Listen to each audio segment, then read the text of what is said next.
Por trás das lentes dos óculos escuros emprestados, Dominique avistou o palácio aquático assim que Luciano apontou para ele. Simplesmente precisou recuperar o fôlego. Tamanho foi o choque ao ler o nome Rainha do Mar talhado em letras grandes e douradas na lateral branca do iate.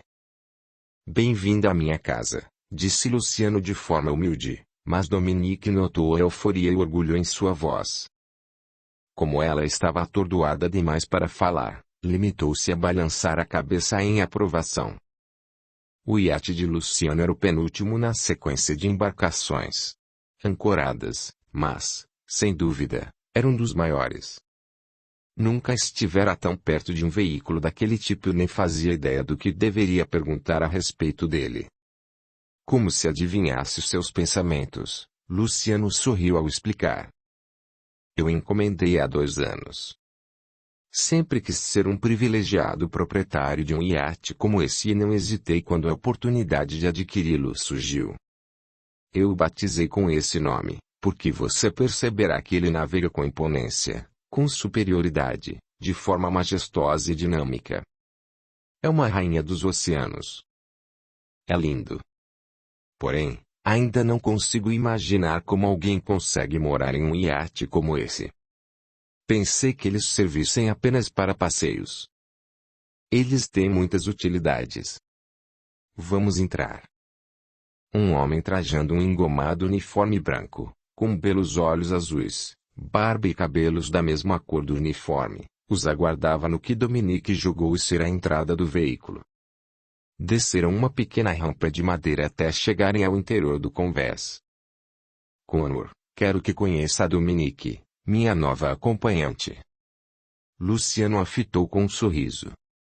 Este é o comandante do meu iate. Embora eu saiba pilotá-lo perfeitamente, é ele quem fica no controle da embarcação. Connor é americano, mas conhece algumas palavras em português. Como vai? Dominique apertou a mão do outro homem, sentindo-se um tanto sem graça. Vou apresentá-la aos demais funcionários. Juntos, eles compõem minha tripulação. Dominique correu o olhar em volta, tentando observar os menores detalhes. O piso do lado externo parecia ser feito de madeira, apesar de ela não ter certeza. 2 mesas redondas e prateadas estavam dispostas ao lado dela, cada uma com 3 cadeiras. Sobre elas, havia um vaso igualmente prateado, ornado com flores brancas e azuis. Atrás delas, havia uma espécie de sofá, construído no mesmo material do piso, com confortáveis almofadões brancos que serviam de assento e encosto. Diante dele, outra mesa menor, também prateada, que reluzia a luz brilhante do sol. A cabine, de onde Connor guiava aquele castelo flutuante, ficava alguns degraus acima e era toda revestida de vidro esverdeado. Dominique decidiu visitá-la mais tarde. Degraus recobertos com um material mais escuro que a madeira pareciam levar os visitantes para todos os lados. Havia um pavimento superior ao local em que estava e outro que ficava no interior do iate. Mal sei o que perguntar sobre este lugar, mas qual seria o tamanho total? Luciano riu da pergunta e beijou-a suavemente na testa. O Rainha do Mar possui 2 motores poderosíssimos, que movem uma área total de 500 metros quadrados, dividida em 3 andares, como você já deve ter reparado. Possui 27 metros de comprimento e acomoda até 25 passageiros, no total. Possui 4 dormitórios, todos suítes, uma linda cozinha, 2 salas de estar, sendo que uma possui sua própria piscina, uma imensa banheira de hidromassagem, 2 banheiros particulares e uma pequena área que funciona como minha academia. Meu quarto, que agora será nosso, também possui uma piscina particular, que pode ser aquecida em dias mais frios. Você pode experimentar um mergulho assim que despertar. Os números são impressionantes. Ele é maior do que muitas casas construídas no continente. É um dos maiores iates que circulam no Brasil. É claro que há outros ainda mais incríveis, mas não preciso de tanto. Sou um cara humilde. Dominique riu, e uma dúvida lhe veio à mente. Sua esposa costuma vir para cá? Manuela não sai de casa. Apesar de morar em uma ilha, detesta o mar. Ela percebeu que Luciano não daria mais informações sobre a esposa e virou a cabeça para o lado a fim de encarar a mulher que surgira. Ela tinha meia-idade, pele escura e olhos experientes. Conheça Nélia, a melhor funcionária do mundo. Além de você, ela será a única mulher em meu iate. É nossa cozinheira e também é responsável por coordenar a limpeza e a organização da embarcação, principalmente quando recebo convidados para as festas que ofereço. E olha que são muitas. Ah, Nélia também é cabeleireira e maquiadora. Vá se acostumando, querida, acrescentou Nélia. A vida aqui é mais agitada do que em terra firme. Tenho certeza de que sua estadia será divertida. Acho que não será só uma estadia, corrigiu a Dominique, olhando para Luciano. Creio que vim para ficar. Exatamente, reforçou Luciano, sempre parecendo animado com a situação. Ela vai permanecer conosco por muito tempo, Nélia. Então seja bem-vinda mais uma vez. Em seguida, Luciano levou a jovem para a área interna. Ali, Dominique ficou novamente deslumbrada, enquanto percorria cada cômodo boquiaberta com o alto padrão dos móveis, com a suntuosidade da decoração e com o luxo encontrado nos menores detalhes. Nunca vira nada parecido com aquilo, nem mesmo em revistas ou pela televisão. Todos os móveis e os objetos que você encontrar aqui dentro foram projetados pelos mais renomados designers náuticos do mundo, explicou Luciano, levando-a para o dormitório deles. Espero que goste. A cama de casal, revestida com lençóis em tons pastéis, era tão espaçosa que facilmente poderiam se deitar 5 pessoas nela. A pequena piscina, que ficava a poucos passos de distância da cama, não era profunda, mas tinha uma surpresa. Possuía o fundo de vidro. Luciano alegremente continuou suas explicações.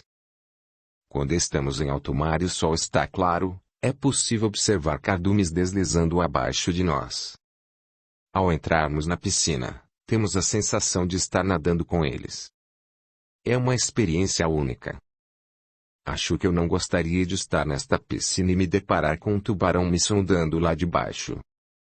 Luciano soltou uma gargalhada estrondosa, algo raro nele, já que todos os seus movimentos pareciam ser previamente calculados. Havia 2 janelas largas, uma de cada lado do aposento, ambas com vista para o mar, o que permitia a circulação de uma deliciosa corrente de brisa marítima. O banheiro integrado ao quarto tinha o requinte dos encontrados em hotéis 5 estrelas. Esta belezura custou 2 anos de planejamento, 6 meses de montagem e mais de 60 pessoas envolvidas. Foi fabricado exclusivamente para mim. Não vou falar o preço, mas garanto que o número contém muitos dígitos. O tanque deste iate tem autonomia para várias horas de navegação. A embarcação possui radares com tecnologia de ponta. Pare, por favor. Dominique tirou os óculos e os devolveu a Luciano. São muitas informações para mim, e acho que não sei o que fazer com elas. Desculpe-me, mas essas questões técnicas são difíceis de compreender e não me interessam muito. Aprecio imensamente sua sinceridade. Ele indicou o armário de madeira polida, que ficava em frente à cama. Ali estão as roupas que adquiri para você. Há também peças íntimas, sapatos e outros acessórios femininos. Contei com o bom gosto de Nélia. Por mera curiosidade, Dominique abriu as portas do armário e deparou-se com casacos, vestidos, calças, blusas, saias, sapatos com salto, bolsas, echarpes e outros acessórios. Parecem ser muito lindos, exclamou a moça com doçura, mas sem muita empolgação. Depois, você terá a oportunidade de experimentar tudo. Caso não goste de algo ou queira adquirir qualquer coisa, basta me pedir, e providenciarei o que precisar em nossa próxima parada. Quando estivermos em alto mar, não encontraremos lojas pelo caminho, brincou. Para onde iremos? Ela fechou as portas de madeira e apoiou as costas nelas. Ainda não me acostumei à ideia de morar em uma casa móvel. Será muito bacana. Faremos pequenas paradas em todas as capitais litorâneas até chegarmos a Guarujá, no estado de São Paulo.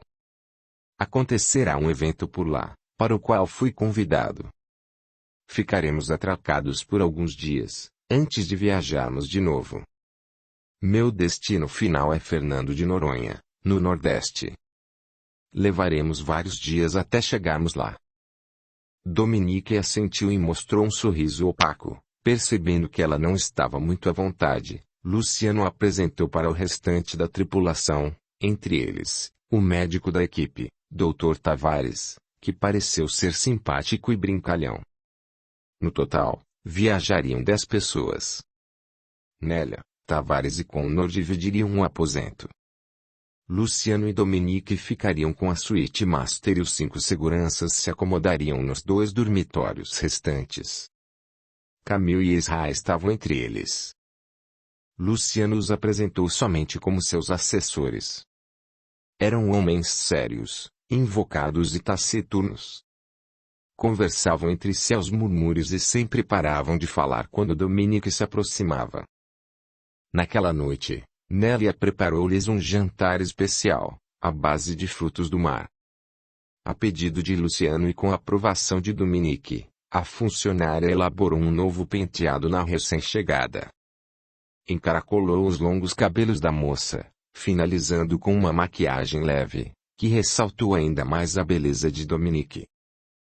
Quando ela surgiu diante de Luciano, ele não conteve um suspiro de satisfação. Ela trajava um vestido vermelho, com pequenos strass dourados dispostos em todo o tecido, sandálias prateadas de salto agulha e um colar de prata com um pingente com formato de coração.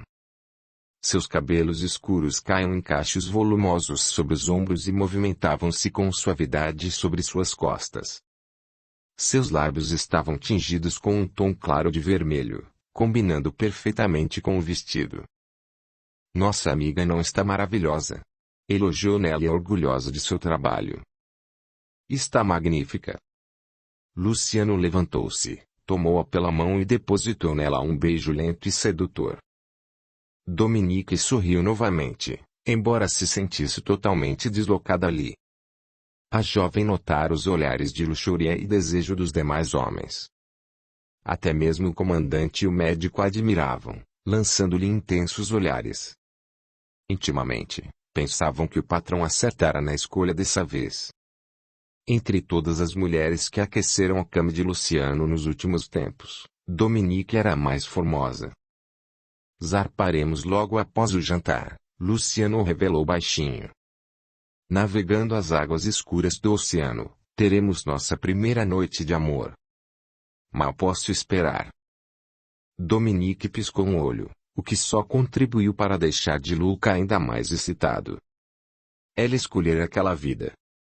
Luxo e requinte em troca de sexo de excelente qualidade. Se quisesse se manter ali, teria de fazer o seu melhor para agradá-lo. Uma dúvida, contudo, calhava em seu coração. Será que Luciano estava certo ao dizer que dias felizes aguardavam? Afinal, naquele momento, mesmo dentro de um iate luxuosíssimo, sendo tratada como uma mulher rica, desfrutando um pouco a vida que ela sempre desejou, Dominique não se sentia nem um pouco feliz. Capítulo 20. Por mais grossas que fossem as cortinas, que sempre eram mantidas cerradas, a luz do sol encontrava um jeitinho de penetrar no cômodo por pequeninas frestas, insinuando-se com sua claridade brilhante em um local em que deveria haver apenas escuridão. Era assim em todas as manhãs. Os 2 únicos empregados da mansão receberam ordens expressas de nunca abrir as janelas do quarto da patroa. Ela reclamava do brilho solar, pois dizia que prejudicava seus olhos. Nas raras ocasiões em que saía do cômodo, quase sempre o fazia à noite. Jamais ia para o lado de fora da residência.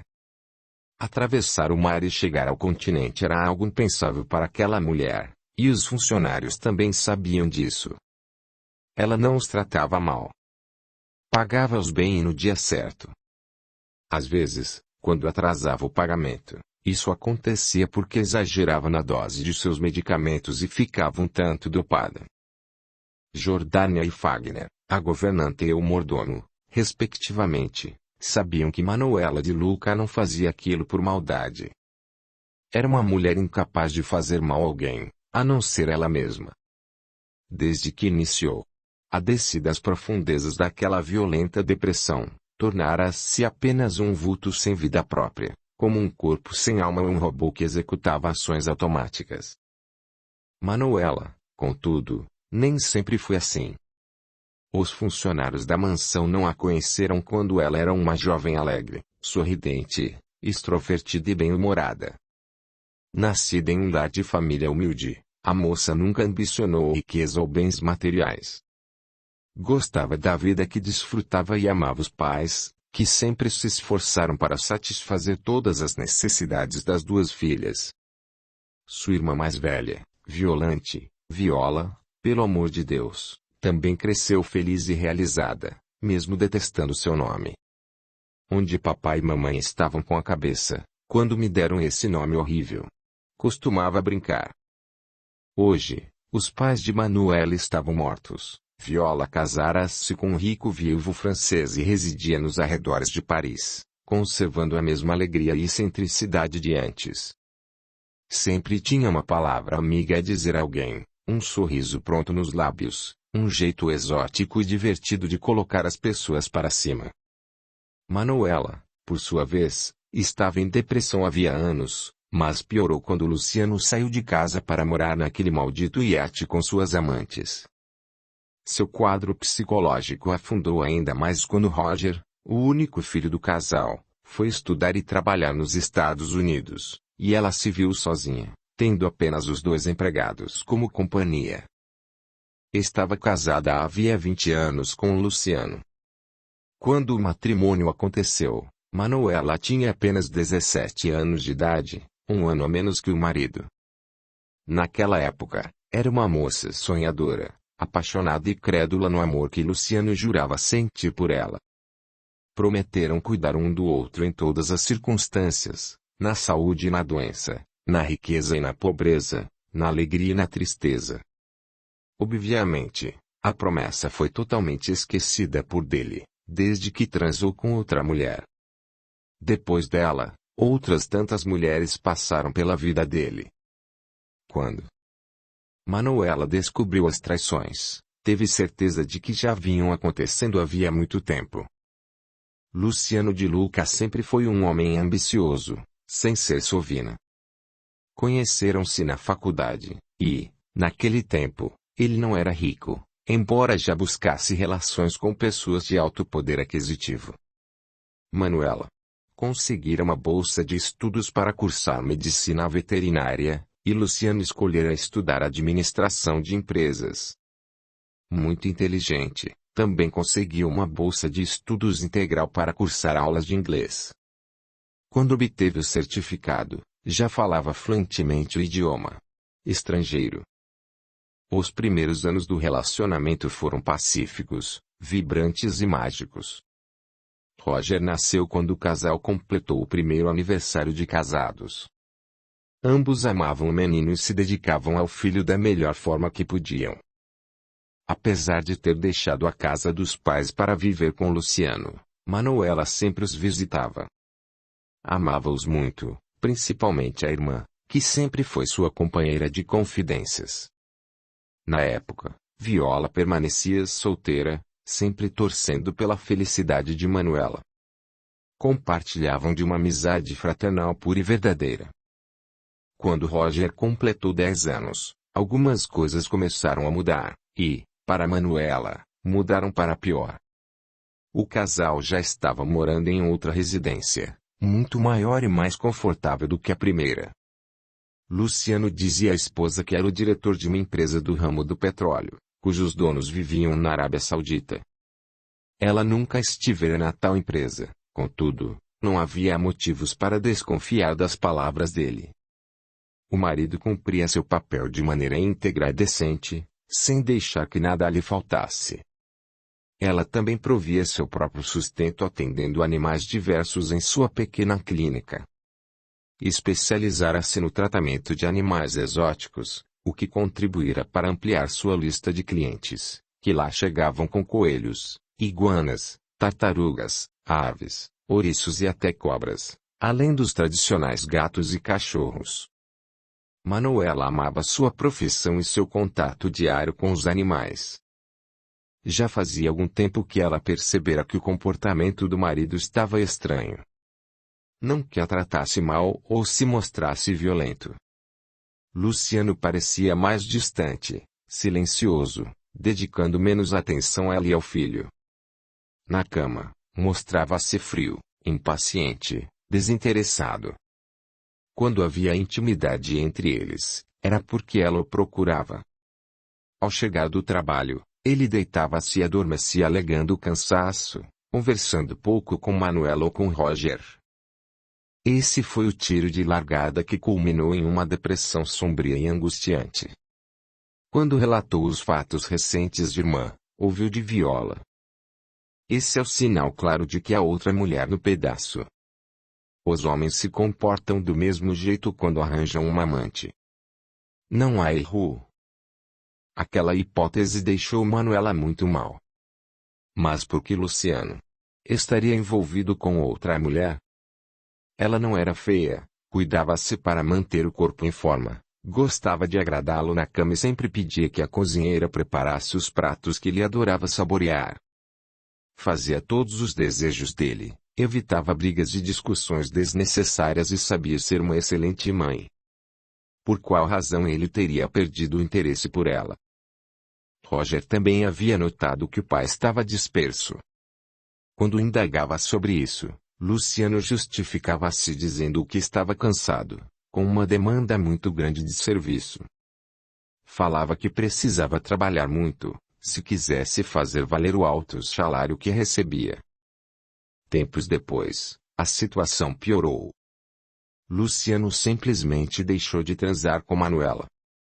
Inventava pretextos idiotas, como dores de cabeça, sonolência ou indisposição para não tocá-la. Ignorava-a, enquanto ela chorava até render-se à exaustão e adormecer. Ele chegava em casa por volta das 11 da noite e saía de casa às 7 da manhã e nunca tinha tempo para a esposa e o filho. Aos fins de semana, dizia que tinha compromissos relacionados ao trabalho e também não permanecia em casa. 2 dias depois de Roger completar 12 anos, Manuela descobriu o motivo que explicava as atitudes do marido. Ele recebeu uma ligação. Durante o banho eles já não tomavam banhos juntos havia tempos. De um número não cadastrado em sua agenda. Curiosa, Manuela atendeu a ligação, mas não disse nada. Amor, por que você não quer falar comigo? Balbuciou uma voz chorosa de mulher. Não compreendo o motivo de estar me evitando. Ouvir aquilo matou algo dentro de Manuela. Entre na fila, minha querida, conseguiu responder com voz tremula. Provavelmente, ele já a trocou por outra também. Quem está falando? Espantou-se a moça do outro lado da linha. A esposa dele. Sem dizer mais nada, Manuela desligou. Ela colocou o aparelho no lugar em que estava e aguardou Luciano sair do banheiro. Estava tão transtornada que nem conseguia chorar. Seus ombros estavam rígidos, e suas mãos não paravam de tremer. Luciano encontrou-a sentada na beirada da cama deles, encolhida como uma idosa adoentada, com o olhar baixo e as mãos sobre o colo. Aconteceu alguma coisa? O amor da sua vida telefonou perguntando se deixou de ser o amor da sua vida. Perplexo, ele piscou e correu para verificar o telefone. Empalideceu um pouco ao conferir a lista de chamadas recebidas. Dissera milhares de vezes a Beatriz que ela jamais deveria lhe telefonar. Manuela, quero que saiba. Não precisa me dar nenhuma desculpa esfarrapada. Eu já esperava que. Não vou dar desculpas. Quem ligou foi a moça com quem estou saindo. Beatriz tem 20 anos, e estamos juntos há algum tempo. A confissão de Luciano soou tão natural que desta vez foi Manuela quem ficou perplexa. Você está admitindo que tem outra mulher? Manuela levantou-se da cama para ficar de pé diante dele. Há quanto tempo vem me traindo? Por que está fazendo isso comigo? Beatriz não é a primeira. Na realidade, vieram pelo menos umas 5 antes dela. Ele já esperava o tapa, que o acertou com força na bochecha, contudo, permaneceu imóvel como uma estátua. Como pôde ser tão tosco, baixo e cafajeste? Ela começou a gritar. O que queria que eu fizesse? Nossa relação sexual já estava repetitiva. Sempre a mesma coisa. Todo homem tem o direito de experimentar algo novo fora do casamento. Ou acha que eu sou o primeiro marido que pula a cerca? Outra bofetada mais forte do que a primeira. Você confessa com tanta serenidade, como se estivesse se lixando para meus sentimentos. Estamos juntos há 13 anos, seu canalha. Que direito acha que tem de me dispensar como se eu fosse um objeto inútil? Sempre fiz tudo por você, sempre o coloquei acima das minhas necessidades, apenas para vê-lo feliz. Talvez tenha sido esse o seu erro. Ele massageou o rosto, que ardia. Você não se cuida. Usa sempre o mesmo corte de cabelo, veste sempre roupas parecidas. Engordou nos últimos anos. A idade chega, minha querida. Eu tenho apenas há 30 anos, seu desgraçado. Com os punhos fechados, ela estava pronta para socá-lo. Você também não é mais nenhum moleque, apesar de estar agindo como um. Respeite nosso casamento, os anos que vivemos juntos, os votos que fizemos um ao outro em solo sagrado. Respeite meus sentimentos por você e, sobretudo, respeite nosso filho. Ele fitou-a em silêncio por um longo tempo, parecendo estar alheio às lágrimas abundantes que jorravam dos olhos de Manuela. E, como se tivesse dado a conversa por encerrada, apenas virou as costas e deixou a esposa falando sozinha.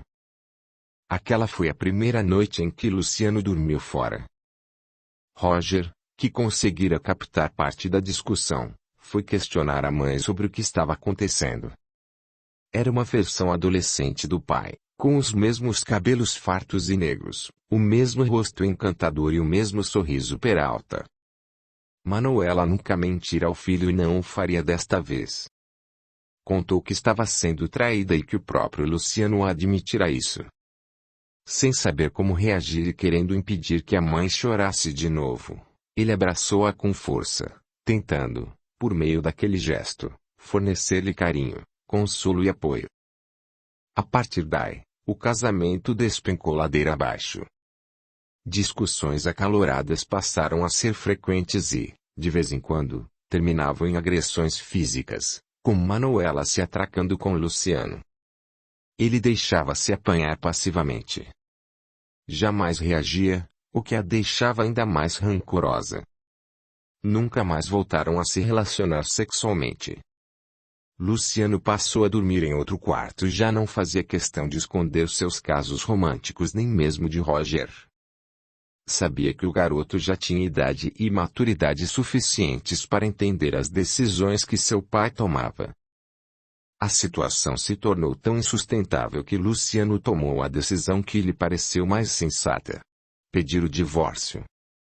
Estava cansado de Manuela e só não saíra de casa por causa de Roger. Embora a esposa fosse uma mulher bonita, o desleixo de Manuela consigo mesma o deixava enojado. As mulheres com quem ele se envolvia eram todas lindas, jovens, perfumadas e donas de corpos esculturais e faziam Manuela parecer uma fugitiva de um sanatório. Qual não foi a surpresa e a decepção de Luciano quando Manuela disse com todas as letras que jamais lhe daria o divórcio. Se isso servisse de punição, ela usaria contra o marido. Não o tinha mais fisicamente, mas não o liberaria para outras mulheres. Ainda o amava como no dia em que ele a pediu em casamento e não deixaria de ser uma de Luke enquanto vivesse. Apesar do choque inicial ante a negativa da esposa de aceitar o divórcio, ele logo se habituou à ideia e continuou tocando a vida. Dormia no quarto ao lado, chegava à tarde da noite e saía ao raiar do dia. Deixava aos cuidados de Manuela um cartão de crédito com limite inimaginável e pagava o salário dos 2 funcionários e do motorista particular. Roger estudava na melhor escola da cidade e também fazia aulas em um renomado curso de inglês. Luciano dizia que estava ganhando um salário invejável na empresa, mesmo que Manuela não fizesse a menor ideia do valor exato. O que Manuela e Roger não sabiam era que Luciano adentrara em um mundo à parte nos negócios. Um mundo rentável e extremamente recompensador, desde que soubesse mover as peças certas do tabuleiro. Ele aprendera tudo com quem já atuava na área e viu o dinheiro entrar nas diversas contas que abrira como se fosse água sendo despejada de uma cascata. Quando os números ultrapassaram a casa dos milhões, Luciano mal pôde acreditar que aquela área rendia tanto dinheiro. Como tinha contatos em todas as regiões do mundo, além do idioma inglês, que falava com perfeição, Luciano também aprendeu espanhol, francês e árabe, que se mostrou ser o mais difícil de todos. Viajou para cidades como Dubai, nos Emirados Árabes Unidos, e para Doha, no Catar, onde conheceu de perto os magnatas do petróleo, com quem estreitou negociações. O retorno financeiro que obtinha era rápido e impressionante. Os números em suas contas cresciam assustadoramente. Haviam-lhe dito que, se soubesse fazer tudo certo, jamais teria problemas com a Receita Federal Brasileira ou com a polícia. Manuela não sabia que o marido adquirira uma mansão avaliada em vários milhões de reais e que esta ficava em uma das ilhas pertencentes ao município de Angra dos Reis. Lá, ele fez seu próprio harém com mulheres de todas as nacionalidades. Até então, Manuela sempre julgou que a depressão era uma doença que atingia pessoas de cabeça fraca e sugestionável. Muitas até exageravam, nomeando a doença de frescura ou drama. No entanto, quando os primeiros sintomas chegaram, mascarados de sentimentos turbulentos, negativos e confusos, ela soube que ia muito além do que acreditava. A primeira coisa que Manuela fez foi deixar de trabalhar. Ela tornara-se uma mulher triste, apagada, que pouca atenção dedicava ao filho. Luciano passou a raramente ir para casa e, quando fazia, era para visitar Roger. Em algumas ocasiões, levava o menino para sua mansão em Angra e, foi por meio dos relatos impressionados do filho que Manuela soube da nova aquisição do marido, o que a deprimiu ainda mais. Os tutores dos animais que Manuela atendia ficaram chateados quando ela os abandonou. Era uma excelente veterinária, e seus clientes não conheciam outra profissional com sua especialização em animais exóticos. Apesar de amar a profissão, sua angústia era mais forte, e ela não se via preparada psicologicamente para realizar uma cirurgia ou prescrever corretamente algum medicamento. Assim, deduziu que a melhor saída seria se afastar, pois jamais se perdoaria se cometesse algum erro médico. Como se a vida quisesse pressionar Manuela a reagir, seus pais sofreram um acidente de carro e faleceram no local.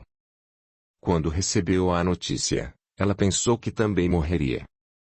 Havia tempos, vinha cogitando a possibilidade de voltar a morar com eles e se arrependeu amargamente por não fazê-lo a tempo. Durante o enterro dos pais, o coração de Manuela estava esmagado. Luciano não compareceu à cerimônia fúnebre, porém bancou todas as despesas do sepultamento, enviando uma gigantesca coroa de flores e uma mensagem de pêsames. Vendo a mãe definhar dia a dia, Roger, com a astúcia de seus 15 anos, sugeriu que ela procurasse um psiquiatra. Era visível que Manuela não estava bem. Não se alimentava direito, perdera vários quilos, deixara de conversar com as amigas e vendera o imóvel onde ficava sua clínica para um casal de veterinários. Já não se preocupava com sua aparência e às vezes passava 2 ou 3 dias com a mesma roupa. Os funcionários, notando que teriam dificuldades de trabalhar com uma patroa naquela condição, pediram as contas. Roger contatou o pai, que, mesmo à distância, conseguiu admitir uma governanta e um mordomo.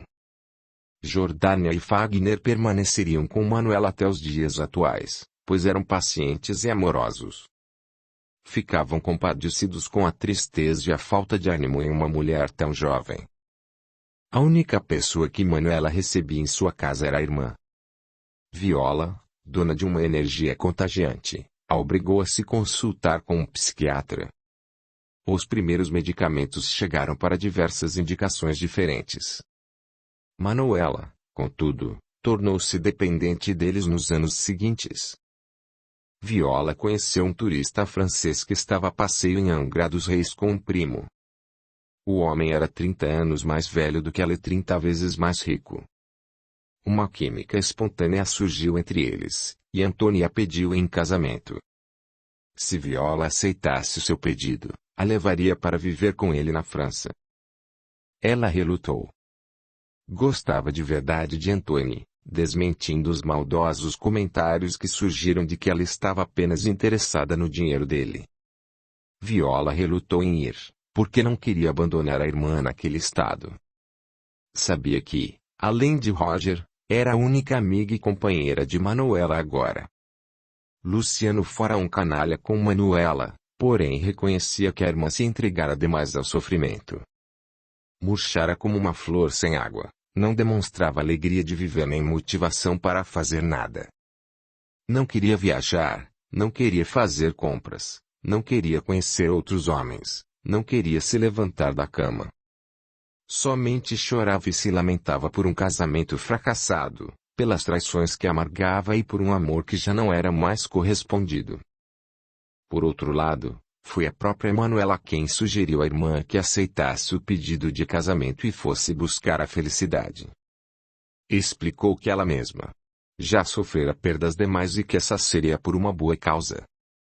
Ademais, Roger vivia com ela e lhe faria companhia. Mesmo sem ter certeza de que a irmã ficaria bem, Viola acatou a sugestão de Manuela e aceitou o pedido de casamento. Um mês depois, já estava residindo em uma cidade vizinha de Paris, feliz, ao lado de Antônia. No ano em que Roger completou 17 anos e Manuela, 35, 2 novos acontecimentos foram a gota d'água para ela afundar de uma vez por todas. Luciano, que parecia se tornar mais bonito a cada dia, foi procurá-la para lhe dar 2 notícias. Reunidos na sala, de Luca, contou para a esposa e para Roger que acabara de se presentear com um iate luxuoso e que faria dele sua residência, pois poderia viajar pela costa de todo o Brasil sem sair de casa. Manuela sabia que um veículo daquele porte custava muitos milhões de reais, porém não perguntou como ele conseguira tanto dinheiro. Luciano encerrou a primeira parte do assunto esclarecendo que vendera a casa em que Manuela vivia e que ela passaria a morar em uma ilha, na mansão que ele possuía em Angra dos Reis. Os empregados seguiriam com ela, e ele enviaria mensalmente o dinheiro para que a esposa os pagasse. Estava pronta a confusão. Manuela gritou, protestou, chorou, esperneou, tentou argumentar e convencer o marido a mudar de ideia, mas não teve sucesso. Sabia que Luciano não costumava voltar atrás em suas decisões. Caso não quisesse viver na rua, seria obrigada a morar no lugar para o qual ele a destinara. Havia, contudo, outra informação, a notícia que enterrou o restinho de vida que havia dentro de Manuela. Luciano disse a Roger que conseguira uma excelente oferta de emprego para que ele estudasse e morasse em Las Vegas, nos Estados Unidos.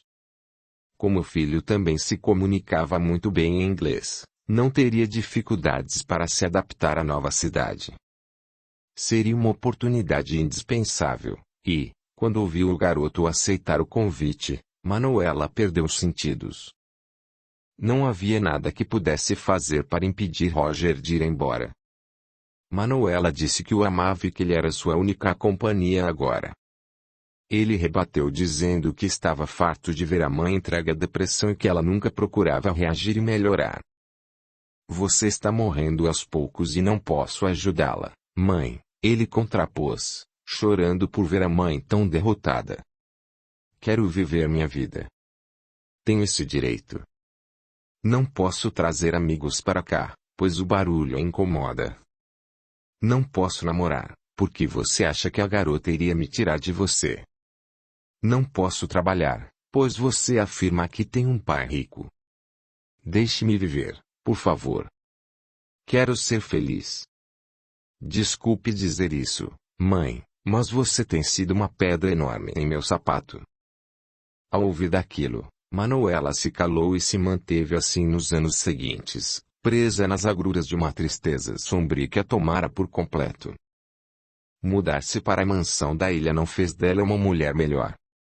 Nem mesmo a paisagem paradisíaca, que se descortinava à sua frente, a mobilizava a se animar. Roger partiu, e eram raros seus telefonemas.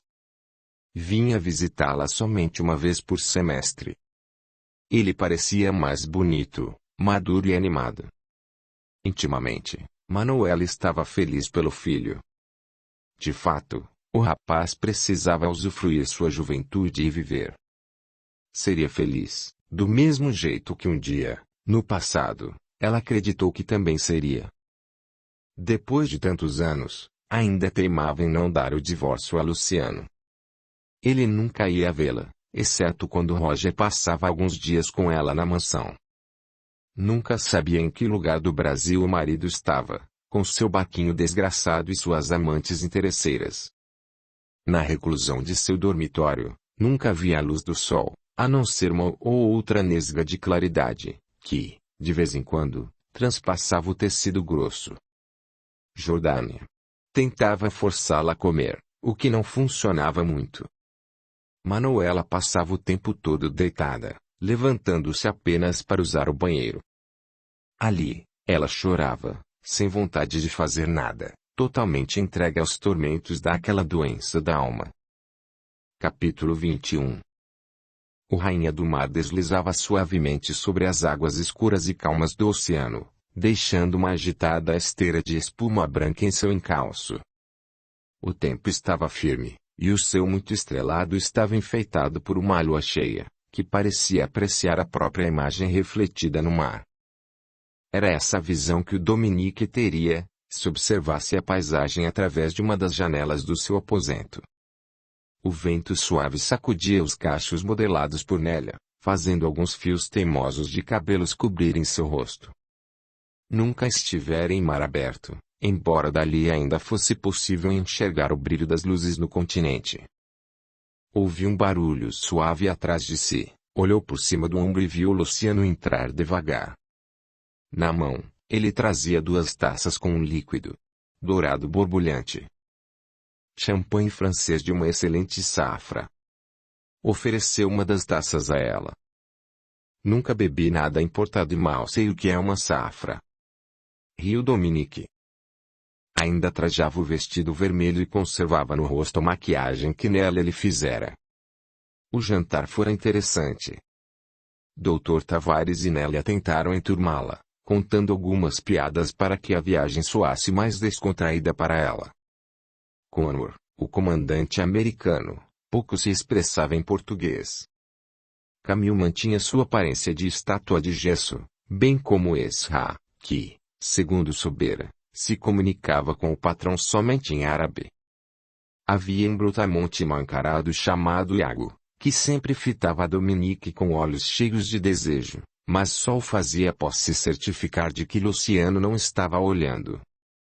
Os 2 últimos, cujos nomes ela não memorizara, comeram calados, imersos nos próprios pensamentos. Dominique experimentou o champanhe e piscou repetidas vezes. A bebida era forte, apesar do gosto adocicado. Como Luciano aguardava sua opinião, ela sorriu. Quando eu me acostumar com isso, tenho certeza de que acharei ótimo. Há coisas melhores do que essa bebida. Luciano apertou um botão na parede e mergulhou o cômodo na penumbra. Apenas a luz do luar, que se infiltrava pela janela, iluminava um pouco o cenário. Cuidadosamente, ele tirou a taça da mão da moça e pousou-a sobre um aparador branco. Ergueu o rosto de Dominique pelo queixo, como costumava fazer, para que a jovem o encarasse nos olhos. Quero que esta seja uma noite inesquecível para nós. No entanto, se algo a desagradar, gostaria que me dissesse. Prometi que não a forçaria a fazer nada que não quisesse. Eu sei, ela sussurrou timidamente. Ainda segurando o queixo Dominique, Luciano a beijou. Sentiu a jovem resistente a princípio, mas, aos poucos, ela foi se libertando e correspondendo. Quando o beijo e as carícias aumentaram de intensidade, ele a guiou até a cama muito larga. Deitou-se de barriga para cima e puxou-a para que ela se deitasse sobre ele. Luciano sentiu a jovem resistir novamente, quando tentou despir-lhe o vestido. Jurou ter notado que ela havia tremido. Será belo, carinhoso e delicado. Eu prometo, garantiu Luciano. Audiolivro realizado pelo canal Surya Chand Audiobook. Ela sentiu e deixou-se levar. Enquanto Luciano fazia as alças do vestido de Dominique escorregarem para baixo, ela desabotoava a camisa dele. Instantes depois, estavam completamente nus. Luciano era extremamente cuidadoso em seus gestos, em seus toques, em suas palavras murmuradas. Beijou o corpo inteiro da jovem, certo de que estava excitando-a. Como ainda não tinham o resultado dos exames de Dominique, Luciano decidiu que usariam preservativos. E, quando ela se entregou e ele a possuiu, soube que ali estava uma das melhores amantes que já tivera. Dominique não sentiu dor, não aquela provocada por Silvério. De fato, foi tudo muito meigo e quase romântico. Sabia que, se estivesse apaixonada por ele, teria se entregado de corpo e alma e o ato seria mais prazeroso para ambos. Porém, enxergava-se como uma prostituta, transando para garantir sua sobrevivência. Sem sentimentos envolvidos, o ato era tão mecânico e instintivo como bocejar ou adormecer. A noite foi longa. Luciano parecia insaciável, mesmo quando ela já demonstrava cansaço. Acordaram com a luz do sol dourando seus corpos despidos e entrelaçados. Ele beijou-a novamente, e ela o achou lindíssimo, com os cabelos revoltos e a barba por fazer. Era uma pena que tudo o que sentisse por ele fosse gratidão. Bom dia, minha princesa. Como foi sua noite? A melhor da minha vida, mentiu apenas para agradá-lo. Ele fitou-a em silêncio por alguns instantes, como se tentasse ler seus pensamentos em busca da confirmação do que ela dissera. Por fim, sentou-se na cama. Pedirei a Nélia que nos prepare um delicioso café da manhã. Espiou pela janela. Estamos próximos de outro clube náutico. Honor deve parar por aqui para abastecer o tanque. Vou confirmar onde estamos. Dominique observou-o se levantar. Mesmo aos 38 anos, Luciano era dono de um corpo espetacular. Só havia pelos em seus braços e pernas. A barriga definida exibia vários gominhos conquistados à base de musculação e boa alimentação. Os braços e o peito exibiam músculos rígidos e torneados, que ela tocara várias vezes durante a noite. Ninguém daria mais do que 30 anos a ele, que estava em melhor forma do que muitos jovens com metade de sua idade. Luciano fez a higiene no banheiro do próprio quarto, enrolou-se num roupão branco e saiu. Lamentavelmente, ele nem sequer conseguira excitá-la. Em alguns momentos, fingira ter atingido o clímax somente para vê-lo realizado. Lera sobre isso em algumas revistas, mas nunca imaginou que um dia precisasse fazer coisa parecida. Os dias seguintes não foram muito diferentes. Dominique, aos poucos, começou a se habituar à rotina. O iate realmente mal balançava, e ela ainda não sentia enjoos enquanto navegavam. Nélia preparava refeições maravilhosas, e todos comiam juntos. Dominique podia usufruir de todas as áreas de lazer disponíveis na embarcação, contudo, fora terminantemente proibida de participar ou interferir nas reuniões que Luciano travava com seus acompanhantes. Às vezes, fechavam-se em um dormitório ou conversavam no deck superior.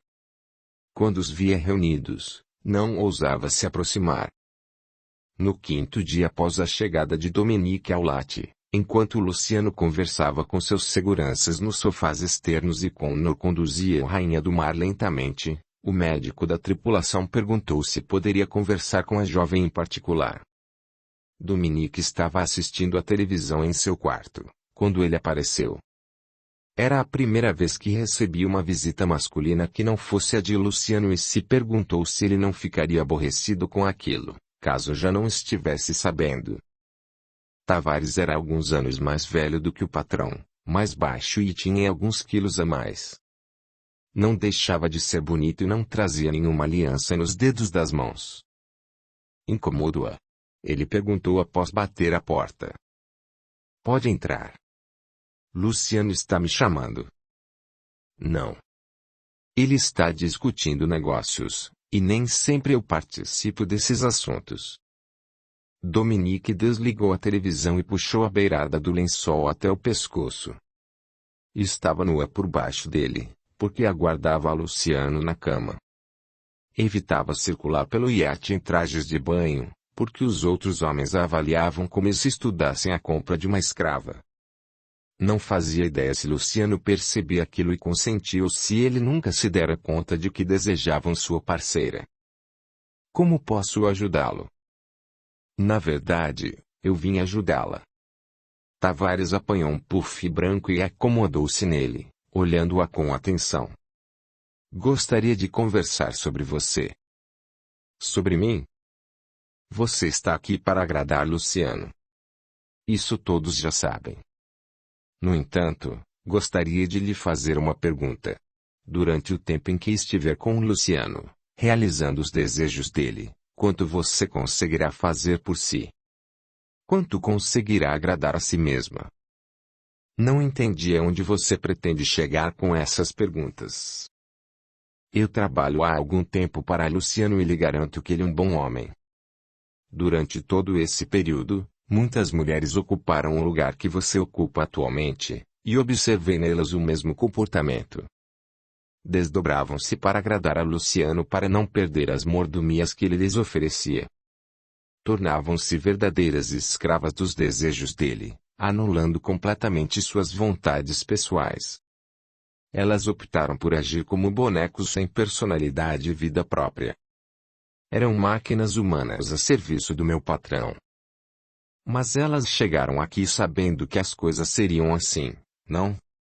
Quando propus me tornar sua acompanhante, Luciano me deixou a par das regras do jogo. Sim, eu sei disso. Ele é transparente em quase tudo o que faz.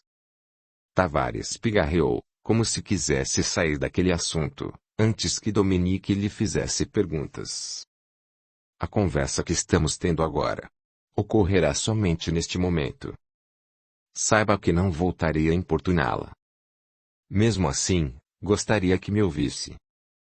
Dominique assentiu, curiosa e interessada ao mesmo tempo.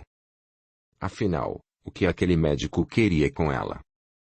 Na vida, muitas vezes tomamos decisões em benefício dos outros, anulando os verdadeiros anseios de nossa alma, comentou Tavares. Quem nunca se sacrificou por uma pessoa amada, abandonando-se no meio do caminho? Parece que a realização da pessoa de quem gostamos também preenche nosso coração de alegria e satisfação, mas isso não é verdade. Ver o outro feliz é maravilhoso, porém, não é o que sustenta nosso espírito.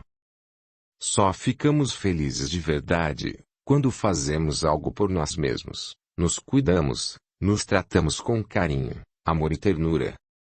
Satisfazer o outro é como tirar terra de um vaso de planta para completar o outro. O segundo ficará perfeito, mas o primeiro ficará desfalcado. Isso é um convite para que eu vá embora deste iate. De forma alguma. Não é uma decisão que cabe a mim. Como lhe disse, Luciano é um bom homem e provavelmente você conhecerá um mundo que pertence somente a poucos privilegiados. Não sei dizer se será uma longa temporada com ele. Independentemente, gostaria que refletisse sobre o quanto você deixará de atender às suas vontades para estar aqui. Não tenho outra opção, Dr. Tavares. Não tenho para onde ir. Eu também sei disso. Ele se levantou. Não vou tomar mais seu tempo e gostaria que não comentasse sobre essa conversa com Luciano. O que queria é lhe propor essa reflexão. Quanto você fará por Luciano e quanto fará por si, enquanto estiver aqui? Quem realmente é mais importante? Você ou seu próximo? Quem estará com quem durante toda a eternidade, caso você acredite em vida após a morte? Independentemente do que acontecer, nunca se abandone em nome de ninguém. Cuide de si, menina, e cuide com todo o amor que você merece. Farei o meu melhor. Obrigada pelos conselhos. Vim como um amigo. Luciano não notou que eu estava vindo para cá. Caso me veja, direi que estive aqui para uma consulta médica. Por favor, confirme essa versão. Costumo fazer esse check-up nas jovens que ele traz, porque muitas não se habituam tão facilmente à vida no mar. Dominique concordou. Tavares parecera-lhe sincero. Amava Cida, mas se sacrificara demasiadamente pela avó. Agora, faria o mesmo por Luciano. Obviamente, qualquer pessoa poderia se acostumar à vida luxuosa que lhe for oferecida. A ideia de trabalhar de pé durante toda a madrugada para pagar o aluguel de um imóvel pequeno outro senhorio insuportável como Pascoal já começava a se tornar uma alternativa remota, que ela descartaria facilmente. Ali, tinha tudo o que sempre desejou. E tudo o que precisava fazer era encarnar uma amante sensual. Uma pergunta, contudo, pairava em sua mente. Qual seria o preço que ela pagaria por atender às vontades do outro, eliminando completamente os genuínos anseios de sua alma? Capítulo 22. Pierre soltou um suspiro de profunda exaustão, enquanto destrancava a porta de seu apartamento. Trabalhava muitas horas por dia em um restaurante que funcionava praticamente 7 dias por semana, 24 horas por dia. Gostava de acompanhar de perto a rotina, a movimentação, o empenho dos funcionários, o trabalho das cozinheiras e do chefe, principalmente, de conversar com os clientes. Fazia tudo isso para garantir a boa reputação do estabelecimento, mas também para distrair a cabeça. A prima de Olivia desistiu da vaga no último momento, e um rapaz foi contratado para substituir Dominique, o que deixou Brígida satisfeita por não ter de lidar com outra mulher. Pierre não era um homem ingênuo nem tolo e sabia que sua gerente se insinuava para ele sempre que surgia uma oportunidade. Brígida era uma profissional competente e dedicada, apesar de muito severa com os empregados, porém seus adjetivos paravam aí. Pierre não a enxergava corno mulher no sentido sexual. Não sentia atração por ela nem por nenhuma outra mulher. Após o acidente que culminou na morte de sua única filha, boa parte de seus sentimentos também foi enterrada. Normalmente, ao chegar em casa, Pierre tomava uma ducha e esquentava a comida que sua diarista lhe preparava. Isso sempre o divertia, porque ele era o proprietário de um dos mais conceituados restaurantes de Porto Alegre, mas se alimentava com comida requentada em casa. E só o fazia para sobreviver, porque raramente tinha apetite. Seus 83 quilos foram reduzidos a 57, desde que se viu sozinho. Nunca mais conseguira recuperar o peso nem o ânimo pela vida, assim como nunca mais recuperaria a vida de Ingrid. Renata, sua ex-esposa, casara-se novamente e morava em Brasília com o atual marido, um influente político da direita conservadora. Quando se mudou para lá, ela quis que Ingrid a acompanhasse de qualquer jeito. A moça, dona de uma personalidade rebelde, recusou-se veementemente. Justificou que jamais trocaria Porto Alegre por uma cidade repleta de políticos corruptos, quente como um forno, que nem sequer tinha praias para as pessoas se refrescarem em dias de calor. Ingrid decidiu morar com o pai e assim viveu até o dia do acidente. Pierre não seguiu diretamente ao banheiro para tomar um banho relaxante. Sem saber ao certo o motivo, caminhou devagar até o quarto de Ingrid. Raramente, entrava ali, porque o mantivera intacto. Nem mesmo as roupas e os objetos pessoais da filha haviam sido doados. Estar naquele espaço preenchia de lembranças funestas e dolorosas. Lembrava-se da última discussão que tiveram e do choque que sentiu ao receber a visita da polícia informando sobre o acidente. Ateu convicto, Pierre não acreditava em nada que seus olhos não pudessem enxergar ou que a ciência não pudesse comprovar. Por isso, não fazia a menor ideia de que o espírito de Ingrid, que apresentava, naquele momento, uma aparência péssima, estivesse sentado na cama, fitando com rancor e indignação. "O que veio fazer em meu quarto, seu idiota?" rugiu enfurecida. "Por que finge que se importava comigo, quando nós dois sabemos a verdade?" Ali a presença da filha no cômodo, Pierre moveu-se devagar pelo dormitório, apreciando os pôsteres nas paredes, o guarda-roupa branco e rosa, a cama com ursinhos de pelúcia, o tapete em meia-lua com o formato de uma maçã mordida e, por fim, a cômoda, onde estavam expostas diversas fotos emolduradas de Ingrid. Abriu a primeira gaveta e conferiu as roupas da jovem, cuidadosamente dobradas. Ainda conservavam a fragrância do perfume que ela gostava de usar. Abriu as demais gavetas e parou na terceira, quando algo lhe chamou a atenção. Percebeu um volume sobressalente atrás das peças íntimas. Afastou-as com a mão e deparou-se com várias fotos dele e de Ingrid, espalhadas no fundo da gaveta. A primeira delas fora tirada durante uma tarde em que viajaram para o Rio de Janeiro, tendo como pano de fundo Cristo Redentor. Os dois estavam abraçados, os rostos colados, sorrindo alegremente. Nessa ocasião, Pierre e Renata já estavam divorciados. Pelos seus cálculos, Ingrid tinha 16 anos naquele dia. Havia várias outras fotos dos dois juntos, em épocas e situações diferentes. Em todas, pai e filha mostravam-se felizes e muito próximos. Uma vez, Ingrid lhe disse que não sentia tanta falta da mãe, porque o pai supria todas as suas necessidades. Com um abraço apertado, ela expressou todo o seu amor por ele. 2 lágrimas pingaram dos olhos de Pierre. Ingrid, da cama, estava atenta a tudo. Por um instante, o fato de ver o pai chorando a fez baixar a guarda. Não entendia por que ele demonstrava sofrimento e tristeza, quando ela sabia qual era a verdade. "Vire as fotos", ela disse em voz alta. "Leia o que escrevi atrás delas." Sem saber que havia captado a mensagem do espírito, Pierre obedeceu à ordem. Na foto que tirou no Rio de Janeiro, com a caligrafia bela e pequena da filha, lia-se: "O que mais quero é que esses momentos se repitam outras vezes." A frase estava datada com 2 meses antes de sua morte. Na segunda foto, a filha dizia: "Eu te amo. Só gostaria que você voltasse a me amar também."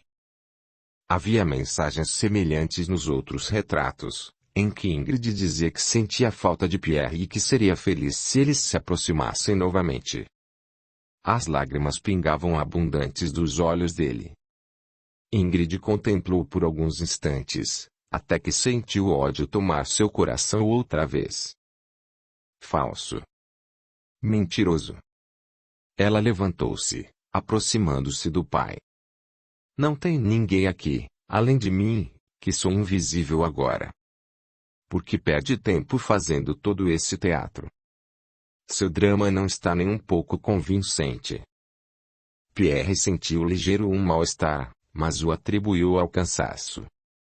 Recolheu todas as fotos da gaveta, fechou-a com cuidado e saiu do quarto da filha. Ingrid não se deu por vencida e foi atrás dele. Você não pode me ver agora. Aliás, já não me via quando eu estava viva. Deve estar muito feliz, não é mesmo? Há 5 anos está livre desse fardo. Ela também queria chorar, contudo, a raiva a impedia. Às vezes, agredia o pai, regozijando-se quando isso o fazia sentir dor de cabeça. Queria feri-lo, que ele sofresse, que lhe amargasse dor semelhante à que ela sentia. Acha que a vingança é a solução? Ingrid ouviu uma voz feminina e virou-se para observar a mulher muito bonita, de cabelos escuros e traços marcantes, que lhe fizera aquela pergunta. Ela emanava tanta paz, que, por alguns instantes, Ingrid ficou paralisada. Vocês, que vivem do lado da luz, são muito intrometidos, sabia? Aparecem em qualquer lugar, mesmo quando não são convidados. Eu não a chamei aqui. Talvez tenha chamado, ainda que inconscientemente. Fui designada para acompanhá-la, por razões que não vêm ao caso agora. Eu me chamo Marília. Não me interessa seu nome. Não preciso de acompanhantes. Você se sente sozinha, Ingrid, mais do que se sentia antes de desencarnar. Evita ter contato com qualquer outro espírito, sejam eles os de luz, os que perambulam pela matéria, como você, ou os que habitam as regiões umbralinas. Você escolheu a solidão, porque acha que, dessa forma, conseguirá vingar-se do seu pai. Tem certeza de que é isso que você deseja? Em torno de Marília havia um halo de luz de tom quase violáceo, que incomodava as vistas de Ingrid. Calhe a boca, sua enxerida. Você não sabe nada a meu respeito. Não conhece minhas razões. Outros já vieram com esse papinho furado de perdão, reflexão etc. Odeio tudo isso, odeio meu pai e já estou odiando também. Aquilo fez Marília sorrir. Era quase como conversar com uma criança teimosa. Ingrid a olhava com cara feia, tentando soar ameaçadora, mas ela sabia que o espírito da jovem estava com medo, com muito medo. Havia sangue nos cabelos loiros de Ingrid. As roupas, as mesmas que a jovem usava no dia do acidente, estavam esburacadas e sujas de sangue. Sua pele estava ferida. Seus olhos azuis mostravam-se tristes e apagados. Eu a conheço mais do que imagina. Sei o que você passou quando descobriu que estava deste lado. Você recusou a ajuda que lhe ofereceram, Ingrid. Teve ainda a oportunidade de se inteirar dos riscos que correria, caso desejasse se aventurar sozinha pelo mundo corpóreo, mas pouco se importou. Sem me cuidar. Há anos estou aqui, perturbando meu pai, e nada de ruim me aconteceu. E nem a ele, rebateu Marília. Consegui colocar meu pai em uma depressão terrível. Ele reagiu e melhorou um pouco, mas agora é um homem infeliz, triste, cabisbaixo, que vive naquele restaurante idiota. Acredito que meus planos estejam dando certo. Minha querida, quanta ilusão. Nós, desencarnados, só conseguimos influenciar os encarnados, positivamente ou negativamente, quando eles nos dão acesso. Se seu pai mudar o fluxo dos pensamentos e elevar a energia, você não conseguirá mais nada. O que ajuda um pouco é o fato de Pierre não acreditar nas questões espirituais. Ele não tem o hábito da oração, pois não crê em Deus. Isso facilita seus ataques contra ele. Farei tudo o que puder para destruí-lo. Ingrid sacudiu o punho fechado. Isso tudo porque o culpa por sua morte. Mesmo sabendo que não era ele quem dirigia seu carro. Ele me deixou atordoada naquela noite. Sofri o acidente porque estava alterada, e a culpa é toda dele. É fácil culpar os outros por situações que são de nossa responsabilidade. Já disse que você não sabe nada sobre minha vida nem compreende meus motivos. Saia daqui. Quero ficar sozinha. Vá embora. Ingrid começou a gritar, e Marília soube que, por enquanto, não haveria muito que ela pudesse fazer. Sabia que a jovem só demonstraria a intenção de mudança no tempo dela. Respeitaria seu livre-arbítrio, mas estaria sempre por perto. Capítulo 23. Equilibrando uma bandeja na mão esquerda, Jordânia usou a direita para bater na porta do quarto da patroa. As ordens eram claras. Jamais deveriam entrar nos aposentos de Manuela sem sua autorização prévia. Quando ouviu um murmúrio abafado convidando a pessoa a adentrar o quarto, Jordânia abriu a porta e acendeu a luz do cômodo. Uma claridade opaca, de um amarelo bruxuleante, revelou uma mulher esparramada sobre a cama de casal, com o edredom encobrindo seu corpo até a altura dos seios, a revelia do calor que fazia do lado de fora. Ao chegar mais perto, a governanta contemplou os olhos avermelhados e inchados de Manuela, bem como as bolsas escuras abaixo deles. Bom dia, Dona Manuela. Trouxe seu café da manhã do jeito que a senhora gosta. 2 pedaços de mamão cortadinhos, biscoitos integrais, 2 fatias de pão de centeio e um copo com suco de laranja. Tenha um excelente apetite. Estou sem fome hoje. A voz continuava soando estranha, como se Manuela falasse com a mão na frente dos lábios. Pode levar a bandeja embora. Ontem e anteontem, a senhora me disse a mesma coisa, e eu obedeci às suas ordens. No almoço e no jantar, mal tocou na comida. Pretende ficar doente? Doente eu já estou. Reconheço que sou um sopro da mulher que fui um dia. Ao dizer isso, Manuela sentiu o corpo estremecer e um peso incômodo oprimir seu peito. Abaixou a cabeça e pôs-se a chorar. Não fique assim. Jordânia contornou a cama, armou as pernas de apoio da bandeja e colocou-as sobre o colchão. Nem mesmo esse sopro vai restar se não comer algo. Por favor, não recuse. Eu preparei com tanto carinho. Manuela soluçou um pouco e secou o rosto com a mão.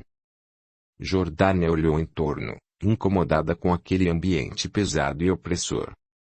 Seu maior sonho era poder escancarar aquelas cortinas e clarear o quarto, mas, quando tentou fazer isso, Manuela foi grosseira, ameaçou demitir a governanta, caso ela a desobedecesse.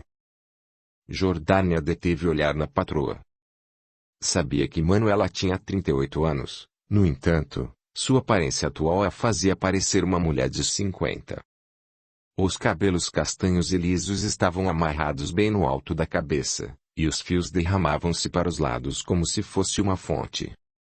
O rosto sem maquiagem já exibia algumas rugas que surgiram precocemente. A testa parecia estar sempre franzida. Os dentes lindos e muito brancos quase nunca apareciam, uma vez que Manuela raramente sorria. Os olhos também castanhos estavam sempre tristes e vermelhos, e as olheiras, cada vez maiores e mais escuras.